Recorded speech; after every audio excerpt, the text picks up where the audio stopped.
A la luz del conflicto en Medio Oriente entre Israel y el grupo terrorista Hamás, son muchas las preguntas que llegan a nuestra página. ¿Cuál es el propósito de la existencia de Israel como nación? ¿Cuál es el significado de la tierra que Dios le prometió? ¿Quiénes son los beneficiarios de la promesa de Dios a Abraham? Sujel, en relación al programa de la semana pasada, han surgido muchas inquietudes, muchas más de las que esperábamos, y hay mucho deseo de aprender con la situación que está sucediendo en Medio Oriente. Y estad siempre preparados para presentar defensa con mansedumbre y ser así entendidos de los tiempos. ¿Cuál es el futuro de Israel y el lugar que ocupa en el plan redentor de Dios? Y a mí me gustaría que tratásemos este tema en este día. Es un tema sumamente relevante en este momento, pero antes de responder y abordar directamente las preguntas que tú hiciste, yo quisiera recordar algo que dijimos en el programa anterior. No todos los creyentes ortodoxos, o sea, de sana doctrina en el pueblo evangélico, creemos exactamente lo mismo con respecto a esos detalles. O sea, Y tenemos no es la misma perspectiva bíblica en relación a esta pregunta que hemos planteado. Y una de las cosas que decíamos, si te acuerdas, en el programa pasado, es una advertencia: cuidado con dividirnos por estas cosas. Yo no estoy diciendo que este no sea un tema importante. Lo que estoy diciendo es que tiene una importancia secundaria en relación al Evangelio, a la doctrina de la Trinidad, de la inspiración de las Escrituras. O sea, hay doctrinas que son primarias y que todo cristiano de buena doctrina debe creer. Pero dentro de ese marco general hay detalles que, vuelvo y repito, no es que no sean importantes, pero son secundarios. Y de verdad, nuestro deseo, Eduardo, mi deseo al responder la pregunta que tú vas a hacer en este programa, no es ofender a hermanos amados en Cristo que creen diferente a nosotros en cuanto a esto. Y yo espero que de la misma manera, hermanos en Cristo amados que van a ver este programa y no estén de acuerdo con nosotros, no se molesten porque nosotros planteemos esto desde una perspectiva bíblica diferente a como ellos la ven. Suel, cuando decimos que son doctrinas secundarias, no afectan la salvación, la esencia del Evangelio, sino que hay aspectos interpretativos que otros lo ven diferente. Entonces yo voy a tratar de probar con la Escritura porque nosotros creemos lo que creemos. Tú decías hace un momento, preguntabas en cámara, ¿cuál es el propósito de la nación de Israel? Para luego entonces ver cuál es su lugar en el plan redentor de Dios. Y esa pregunta no es difícil de responder porque en Génesis capítulo 12, cuando Dios llama a Abraham, que es donde comienza la nación de Israel como tal, Dios le dice que se vaya de su tierra, de su parentela, a una tierra que yo te mostraré, le dice el Señor. Hoy sabemos que es la tierra de Canaán, pero en ese momento Abraham salió por fe, no lo sabía. Y hay varias cosas que Dios le promete a Abraham. Una de ellas es: en ti serán benditas todas las familias de la tierra. Así que desde el principio, el propósito de Dios con Israel era revelarse a las naciones, darse a conocer las naciones. En otras palabras, Israel como nación no existe para sí misma, sino para beneficio del mundo, porque Dios escogió esa nación para revelarse al mundo. Es interesante ver cómo en Éxodo capítulo 19, que es un pasaje también sumamente importante, porque es el momento cuando Dios va a hacer un pacto con el pueblo de Israel para hacerlo su pueblo en el monte Sinaí. Escucha lo que dice en Éxodo 19, y voy a estar citando muchos textos bíblicos en este programa. Es lo mejor dice para... Claro. Dice: vosotros visteis lo que hice a los egipcios y cómo os tomé sobre alas de águilas y os he traído a mí. Me encanta ese pasaje. Yo los traje a mí. Fíjate que no era a Canaán simplemente, es a Dios. Ahora pues, si diereis oído a mi voz y guardareis mi pacto, vosotros seréis mi especial tesoros sobre todos los pueblos de la tierra. Y ahora mira la razón: porque mía es toda la tierra. No solamente Israel, Dios es el dueño de todo. Y vosotros me seréis un reino de sacerdotes y gente santa. Pregunta, Eduardo, ¿cuál era la función de los sacerdotes en el Antiguo Testamento? Ministrar en medio del pueblo, eran intercesores entre Dios y los hombres, si podemos decirlo así. Mediar entre Dios y el hombre. Si Israel es una nación de sacerdotes, entonces ¿cuál es el propósito de Israel? Mediar. Era mostrar al mundo quién es Dios. Y nosotros vemos en Deuteronomio cómo Dios le dice, mira, tú eras el más insignificante de todos los pueblos, pero yo te escogí para dar a conocer mi nombre. Y eso lo dice a través de todo el Antiguo Testamento. Pero hay un punto, Sugel, ellos no tenían nada de especial. Dios los escogió con un propósito específico. Como nosotros, la iglesia, no tenemos nada de especial. Ahora bien, Dios le promete a Abraham una tierra, la tierra de Canaán. Y una de las preguntas que debemos hacernos es ¿por qué? ¿Por qué Dios colocó a Israel en el antiguo pacto en ese lugar? Precisamente por el propósito, por eso comencé por ahí, el propósito por el cual Dios creó la nación. Israel era, o la tierra de Israel, era un puente estrecho entre Asia, Europa y, bueno, toda la región y Europa. Sí. Por lo tanto, para ir de norte a sur, había que pasar obligatoriamente por esa tierra. Mira algo interesante. En Ezequiel capítulo 5, dice de Jerusalén, así ha dicho Jehová el Señor, esta es Jerusalén, la puse en medio de las naciones y de las tierras alrededor de ella. La puse en medio de las naciones. La misión de la iglesia es ir al mundo a predicar el evangelio. La misión de Israel era estar en su tierra y que el mundo viniera a él. Era una misión al revés, pero la misión era la misma. Era dar a conocer a Dios a través de sus leyes. O sea, cuando la gente pasara por Israel, dice en Deuteronomio capítulo 4, versículos 5 al 8, dice, la gente va a venir aquí y va a decir, pero ¿y qué nación es esta que tiene estas leyes que Dios mismo le dio? O sea, que el propósito de Israel era darse a conocer, a conocerse a sí mismo. Si lo vemos desde esa perspectiva, vamos a ver que la tierra de Canaán tampoco era un fin en sí mismo. Era un tipo de algo mucho mayor. Una representación. Aunque lo que tiene esa tierra, Sugel, por su ubicación, es una importancia geopolítica. Sumamente importante. Pero yo voy a ver en un momento por qué estamos diciendo todo esto y qué tiene que ver con Israel en el día de hoy. Hebreos 11. Dios le dice a Abraham, por la fe de Abraham, dice, por la fe Abraham, siendo llamado, obedeció para salir al lugar que había de recibir como herencia, y salió sin saber a dónde iba. Por la fe habitó como extranjero en la tierra prometida, como en tierra ajena, morando en tiendas con Isaac y Jacob, coherederos de la misma promesa, porque esperaba la ciudad que tiene fundamentos, cuyo arquitecto y constructor es Dios. Abraham no veía la posesión de esa franja de tierra en Canaán como el objeto primario de la promesa divina. Eso es lo que está diciendo el autor. O sea, no lo veía como un fin en sí mismo. Él estaba viendo lo que esa tierra prefiguraba. ¿Qué tanto entendió Abraham? Nosotros no lo sabemos, pero es interesante ver cómo los escritores inspirados del Antiguo Testamento entendieron la promesa. Porque ellos la entendieron como una promesa de posesión del mundo entero. Por ejemplo, Salmo 37 es un salmo sumamente importante en esta discusión. Salmo 37, versículo 3. Confía en Jehová y haz el bien, y habitarás en la tierra y te apacentarás de la verdad.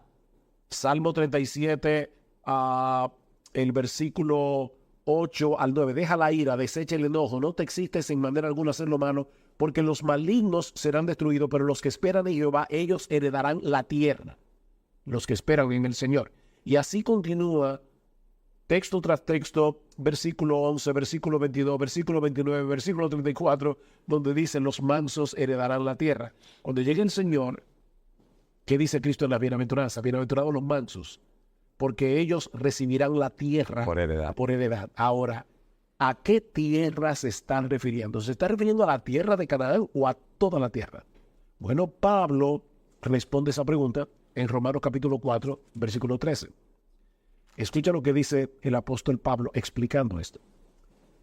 Porque no por la ley fue dada a Abraham o a su descendencia la promesa de que sería heredero del mundo, sino por la justicia de la fe. ¿Te das cuenta cómo esa franja de tierra prefiguraba algo Más mucho amplio, mayor? mucho mayor, sí. Mucho mayor. Y en Romanos 8, 19 al 21, lo vemos de la misma manera. Cristo nos redime y cuando nosotros seamos glorificados, no solamente Canaán será glorificada, el universo entero será glorificado y será traído a la libertad gloriosa de los hijos de Dios. Así que ya hemos visto dos cosas. Primero, Israel no existía para sí misma. Por eso Isaías le dice, poco es para mí que tú te levantes para llamar a los hijos de Jacob. Yo te levanté para que seas luz a las naciones hasta lo último de la tierra. Ese es el propósito de Israel. Segundo, ya vimos que la promesa de la tierra de Canaán no era un fin en sí mismo, sino que prefiguraba Algo una mucho promesa mayor. mucho mayor. Ahora la pregunta del millón. ¿A quiénes realmente se le hizo esa promesa? ¿Era solamente a los descendientes étnicos de Abraham? ¿O esa promesa tenía un alcance mucho mayor? A los descendientes espirituales de Abraham. A todos los descendientes espirituales de Abraham, sean judíos o gentiles.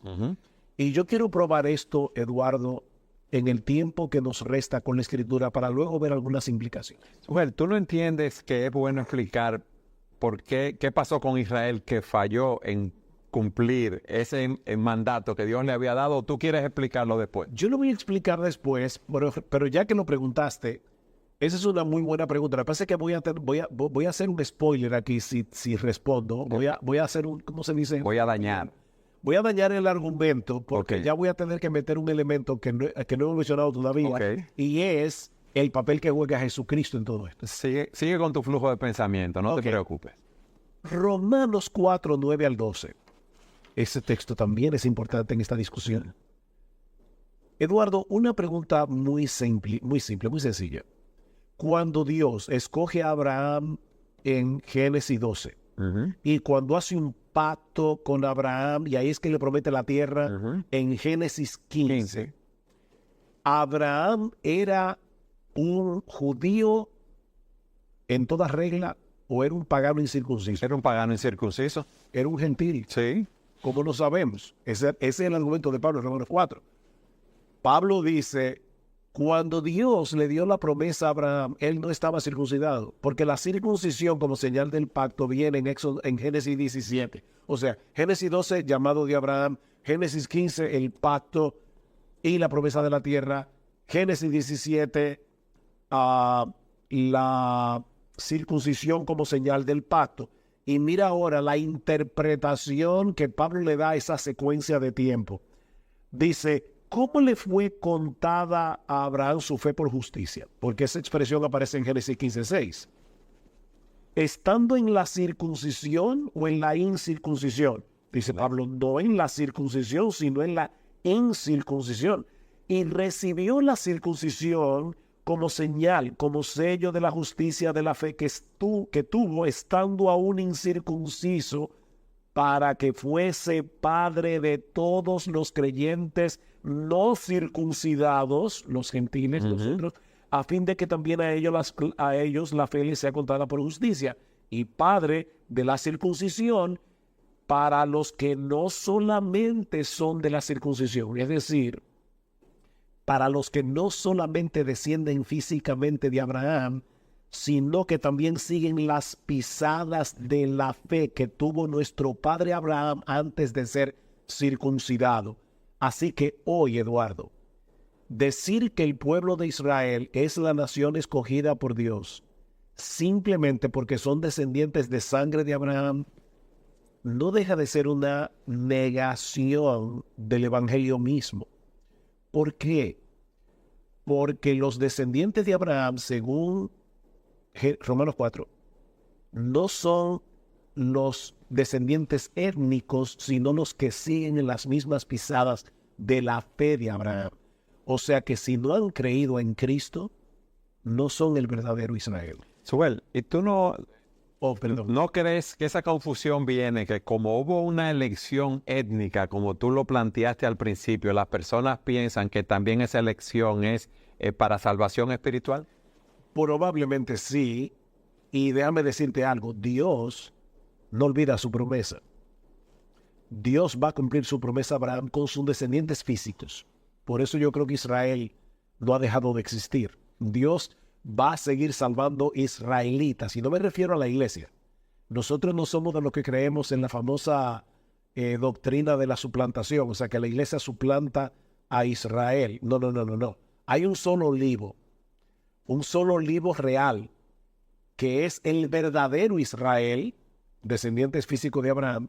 Y nosotros los gentiles somos ramas silvestres que fuimos injertados. Pero fíjate lo que dice Pablo en Romanos 11, las ramas naturales que no creyeron en Cristo fueron desgajadas.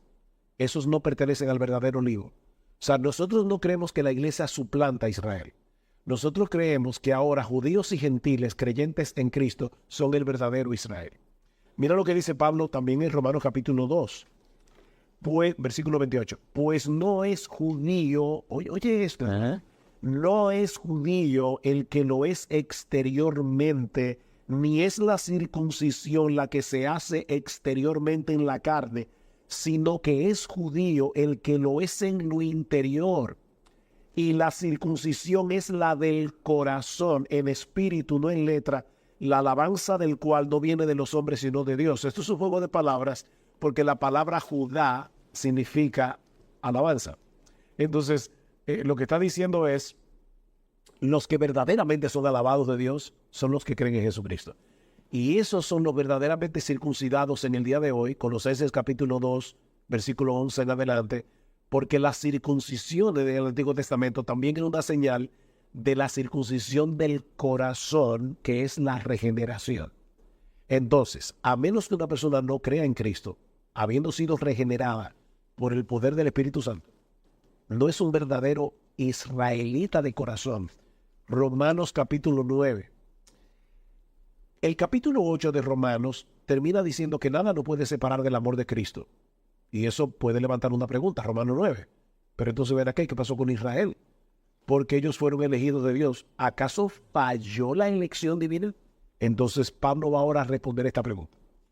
Y dice, no es que Dios haya fallado, la palabra de Dios no ha fallado, Romanos 9:6, porque no todos los que descienden de Israel son israelitas, ni por ser descendientes de Abraham son todos hijos, sino en Isaac te será llamada descendencia. Esto es, no los que son hijos según la carne son los hijos de Dios, sino los que son hijos según la promesa. Lo interesante de esa frase es que Pablo la va a usar en Gálatas, capítulo 4, para referirse a los cristianos, gentiles y judíos, y va a decir, nosotros somos hijos de la promesa, no somos hijos de la Jerusalén terrenal. Nosotros somos hijos de la Jerusalén la celestial, y somos hijos de la promesa. Entonces, ¿a quiénes le fue dada la promesa que Dios le dio a Abraham?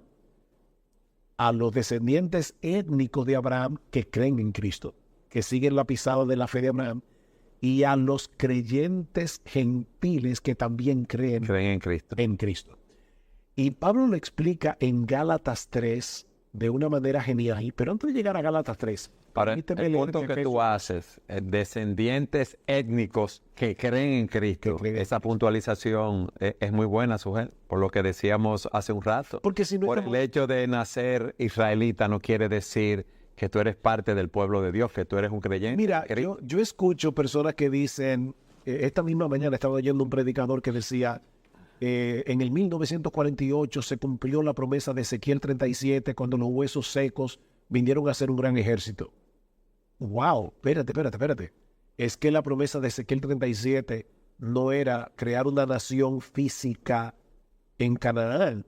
Es la promesa de una regeneración, de una conversión de todos esos judíos a la fe de Cristo. Entonces, no, eso no pasó en el 48, porque la mayoría de los judíos, lamentablemente, que viven en Israel no son creyentes. Mira lo que le dice Pablo a una iglesia gentil en Efesios 2.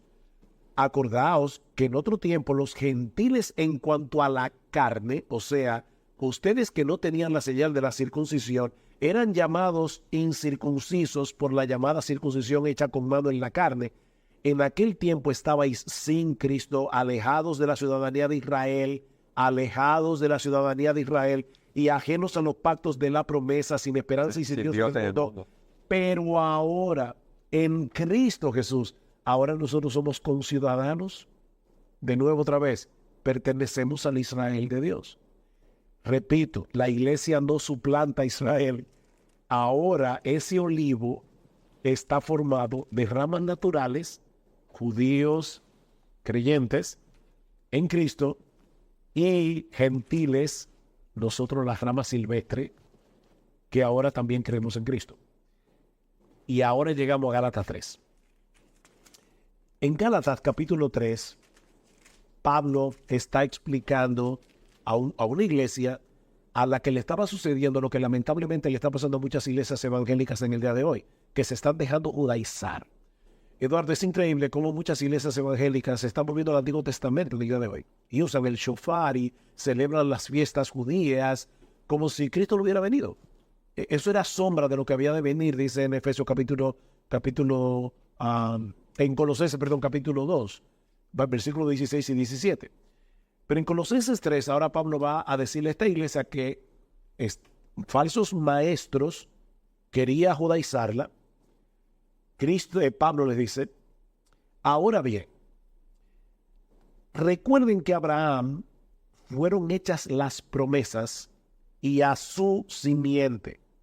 No dice y a las simientes como si hablase de muchos, sino como de uno, y a tu simiente.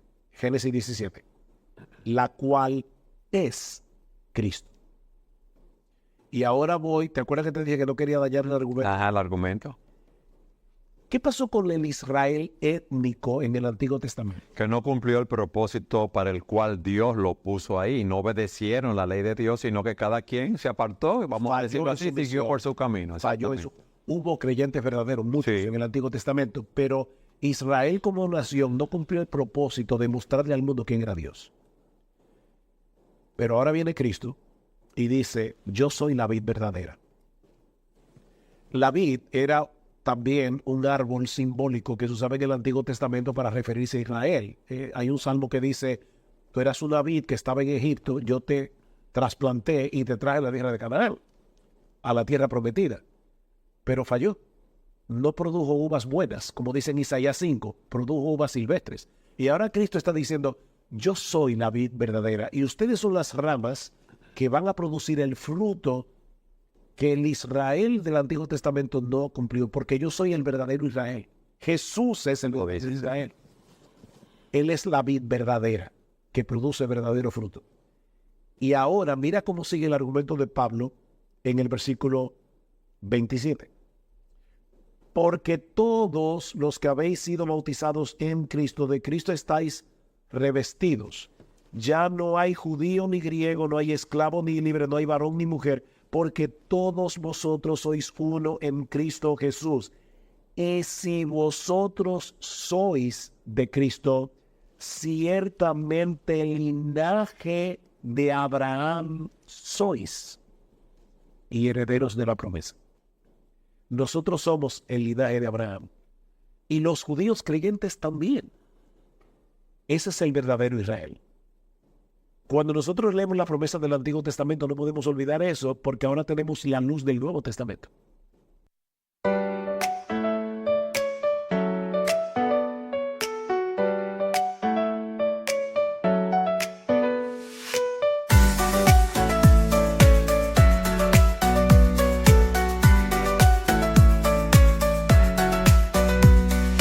Raindrops falling down my face, like tiny tears in a happy chase. Hopping through the puddle sea, colors dancing wild and free.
smiling faces, hearts alight.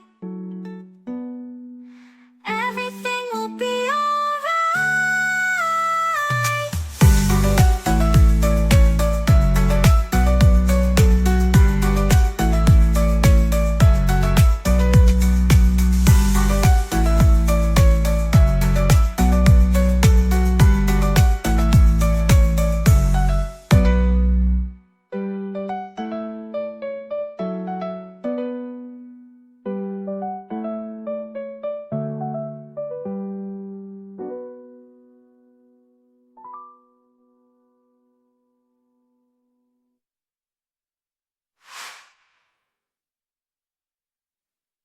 O sea, no es que estamos alegorizando esos textos del Antiguo Testamento diciendo ahora que Israel significa otra cosa. No, no, no, no, no. Israel es Israel. Es ese olivo, ese buen olivo, al que está compuesto de ramas naturales, y yo sé que lo estoy repitiendo mucho, Eduardo, las ramas naturales que son los creyentes judíos, creyentes en Cristo, que se han arrepentido de sus pecados, fueron regenerados por el Espíritu Santo. Y las ramas Y injertadas. gentiles, exactamente. Nosotros somos ahora el verdadero olivo, ese olivo. Pertenecemos al verdadero olivo. Ahora, en primer lugar, esto nos enseña en cuanto al conflicto actual, que ninguna de las dos partes envueltas en este conflicto deben apelar a ningún derecho divino sobre la tierra para apoyar sus reclamos, sino más bien a los principios universales de justicia aplicados a las relaciones internacionales. Porque aquí estamos hablando de un Estado nacional llamado Israel, que fue reconocido internacionalmente en la ONU, y un grupo de palestinos que vivían antes en esa tierra que están reclamando también que ellos quieren ser reconocidos como un Estado y poder vivir tranquilos en alguna parte de esa franja de tierra. Entonces, aquí se tienen que aplicar principios internacionales de justicia. Decir simplemente, no, pero es que hay una promesa dada por Dios al Israel étnico, es darle a este Israel étnico compuesto mayormente por personas que no creen en Cristo, que rechazan al Mesías, una categoría que el Antiguo Testamento no le da, y es no reconocer el cambio que hubo con la venida de Cristo y cómo el Evangelio ha alcanzado a toda la familia de la tierra, que fue lo que Dios le prometió a Abraham en un principio. O sea, es volver a recordar cuál era el propósito de Israel. Bueno, ahora el verdadero israelita, que es Cristo, lo está cumpliendo a través de las ramas. Él es el verdadero olivo, la verdadera vid. Bueno, a través de las ramas se está cumpliendo ese fruto, porque muchos están llegando al conocimiento del Señor. Así que cualquier solución que se busque a este conflicto debe tomar en cuenta ambas realidades. Y eso que tú dices, Sujal, que hay que tomar en cuenta los principios internacionales para dirimir este tipo de conflictos. Eso es algo vital y esencial en este momento. Y mira un problema que yo veo ahora mismo, y de verdad yo vuelvo y repito, yo quisiera por favor que sopesaran el argumento y que no viera aquí lo que se conoce como un argumento ad hominem. ¿Qué significa eso? El que está diciendo eso es un descendiente palestino y por lo tanto yo no tengo que ponerle atención. Por favor, de verdad, mira, yo lo que quiero que tú veas lo que la Biblia dice, porque yo sí que soy descendiente palestino.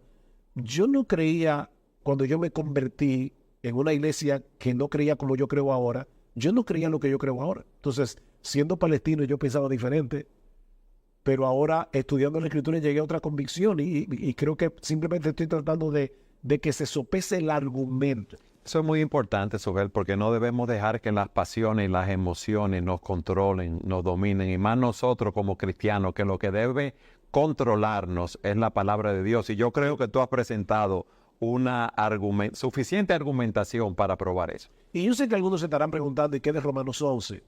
Tenemos que hacer otro programa para tratar Romanos 11. Porque Romanos 11 eso amerita un tratamiento más extenso, pero mira el problema, Eduardo. Si nosotros damos la impresión de que apoyamos actos crueles, actos injustos, quien sea que los cometa, nosotros estamos cerrando la puerta del Evangelio, no solamente para los que están sufriendo el acto injusto o la crueldad, sino también para personas que no la están sufriendo directamente, pero tienen una postura al respecto. Hay un montón de personas que piensan que se ha cometido una injusticia con los palestinos. Esas personas deben ser alcanzadas por el Evangelio, pero si ven a los cristianos pro-sionistas, van a cerrar el oído a la palabra que nosotros queremos predicarles.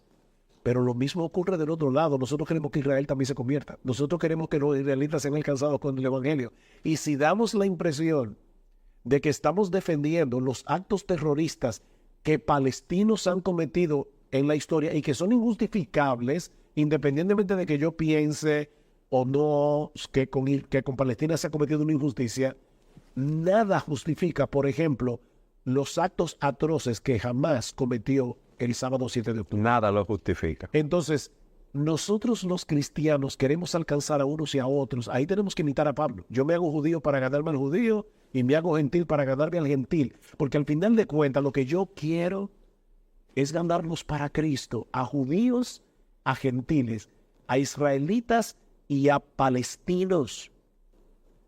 Por otro lado, debemos recordar, Eduardo, que el problema primario del hombre no es político, no es económico, no es social, Es espiritual. es espiritual. El principal problema del hombre es el pecado. Y la razón por la cual hay una guerra en el Medio Oriente es por causa de las pasiones pecaminosas, que se levantan en un lado o en el otro o en los dos lados.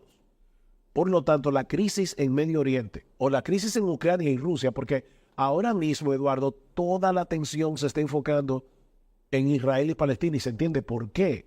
Pero hay otros problemas en el mundo entero. La guerra entre Ucrania y Rusia no ha terminado todavía y ahí se siguen cometiendo atropellos, ahí sigue habiendo muerte y destrucción. Y hay levantamientos, terrorismo en diferentes partes del mundo, Sober. Entonces, el problema es el pecado y la solución es el Evangelio. No podemos olvidar eso. Dios en su bondad envió a su Hijo, nuestro Señor Jesucristo, a morir por pecadores, a pagar la deuda que nosotros tenemos con la justicia de Dios.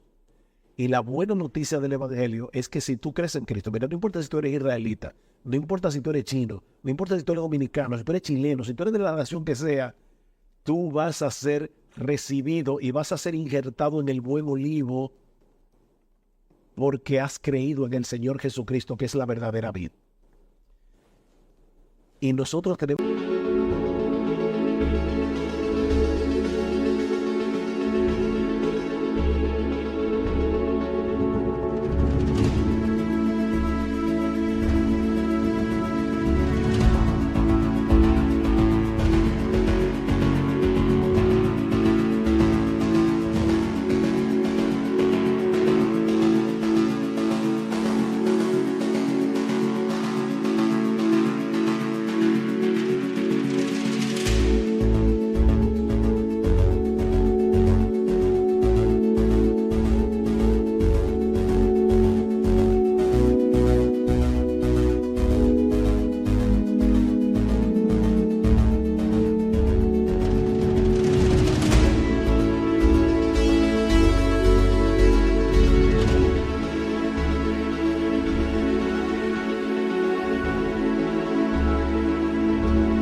que orar por un lado y por el otro para que Dios, en medio de este conflicto, les envíe el Evangelio. Nosotros tenemos que orar que Dios envíe más misioneros que les prediquen del Evangelio. Nosotros tenemos que orar por la iglesia, porque hay cristianos ahí, Eduardo. En la Franja de Gaza hay cristianos, en Cisjordania hay cristianos, en Israel hay cristianos. Y nosotros tenemos que pedirle al Señor no solamente que nos proteja, sino que en este momento de desesperanza ellos sean un faro de luz para guiar a la gente a Jesucristo, la verdadera vida. Y yo repito todo eso, esto y una y otra vez. Él es la verdadera vida. Mira, Eduardo, ¿tú sabes por qué a nosotros nos afecta la crisis de Medio Oriente? Porque todos tenemos en nuestro interior un sentido de justicia como seres creados por Dios a su imagen y semejanza. Y por más que la sociedad protectora de animales quiera hacernos creer que nosotros somos animales racionales, pero animales en fin, fíjate que nadie está pegando el grito al cielo por la cantidad de cucarachas, de gatos que están muriendo en esta guerra. Están muriendo muchos animales, pero el problema es que hay el drama humano, Eduardo. El sufrimiento humano. Es el Vale. sufrimiento humano. ¿Por qué? Porque el hombre fue creado a la imagen de Dios. No, un hombre y una cucaracha no son lo mismo. Y no importa si tú eres judío, si tú eres palestino, eres un ser humano. Mira, voy a decir algo que yo sé que ahora mismo no es políticamente correcto por cómo están las cosas, pero aún los terroristas de Hamas portan la imagen de Dios muy distorsionada. ¿Y cuál debería ser el anhelo de nuestro corazón? Que se conviertan al Señor, hay que predicarle el Evangelio para que Dios haga una obra en sus corazones, Sujel. Que uno dice, bueno, la Biblia implantó la pena de muerte y definitivamente hay actos que merecen la pena de muerte, eso también es una realidad. Pero nosotros siempre, siempre, siempre debemos anhelar que el malo se convierta. No solamente por amor al malo, sino por amor a la gloria de Dios. Porque cada vez que un incrédulo se convierte a Cristo, el Hijo es glorificado en esa salvación, es presentado como un poderoso Salvador que todavía sigue impartiendo arrepentimiento y fe a todo el mundo. Y al final de los tiempos, Jesucristo tendrá una iglesia de todo pueblo, tribu, lengua, nación, que estarán alabando al Cordero por los siglos de los siglos. Ese es el final de la historia. Sí. Ahí estarán palestinos, judíos, sirios, jordanos, egipcios, americanos, sudamericanos, todos los países del mundo. Y gloria a Dios por eso. Sujel, gracias por habernos instruido de esa manera y habernos dado todos esos principios y haber clarificado todas esas inquietudes para nosotros ver lo que sucede en Medio Oriente a través de un punto de vista espiritual. Y no solamente ver las cosas físicas que nos afectan, que están ocurriendo allí en medio de la guerra. Gracias, Eduardo. Y gracias a todos ustedes por habernos acompañado en su programa Entendiendo los Tiempos.